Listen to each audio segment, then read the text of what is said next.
stadium his own.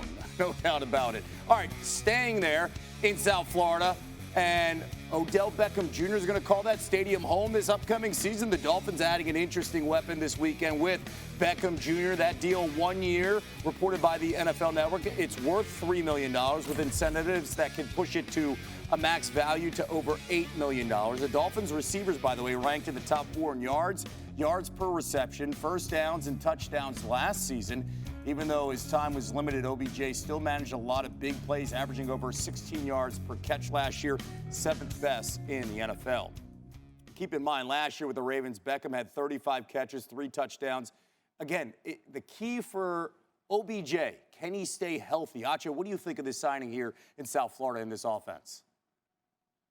Yeah, I think it's a good signing, but not for the reason others may think. I think this signing is good for a guy like Jaylen Waddle, a guy who is a younger player in the league. And yes, he has Tyreek Hill, but they have a dude like Odell Beckham Jr. who has experience in the NFL for so many years. So now all of a sudden you have another veteran locker room presence, a veteran wide receiver room presence to help develop the younger guys in that room. And yes, Tyreek is going to be dominant, but also Jaylen Waddle has another voice in that room. And so for me, I think the benefit of this signing is, yes, another security blanket for your quarterback Tua, but also the mentorship, the experience in that wide receiver room. I think it'll be a great trio. All right, Mina, let's go to the other side now. So they add to the offense, but then you take a look at the defensive side. They had to have a lot of cuts to kind of figure out the cap in the offseason.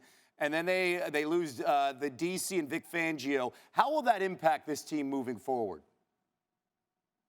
Yeah, OBJ is not the only former Raven joining Miami, because their new defensive coordinator, Anthony Weaver, coached that defensive line, which was so successful in Baltimore. And for me, it makes this really interesting, because I'll be curious to see how much he borrows from that Baltimore defense under Mike Macdonald, who's now the head coach of the Seahawks, which is quite different from what they've run in Miami. Will we see more simulated pressure? Some of the additions that they made in free agency, I think, fit that quite well. Jordan Brooks, the linebacker off of Seattle, I could see playing that Patrick Queen role where he's sometimes lined up on the line of scrimmage, a threat to blitz, dropping into coverage other times. How is Jalen Ramsey, deployed in sub packages? Do they move him outside? Do they blitz him? Do they use his versatility as a weapon? Lots of questions, I think, to be answered by this new defensive coordinator in terms of scheme. They do have some new players to work with also on the defensive line. First-round draft pick Chop Robinson is the edge rusher. You bring in Shaq Barrett. That should alleviate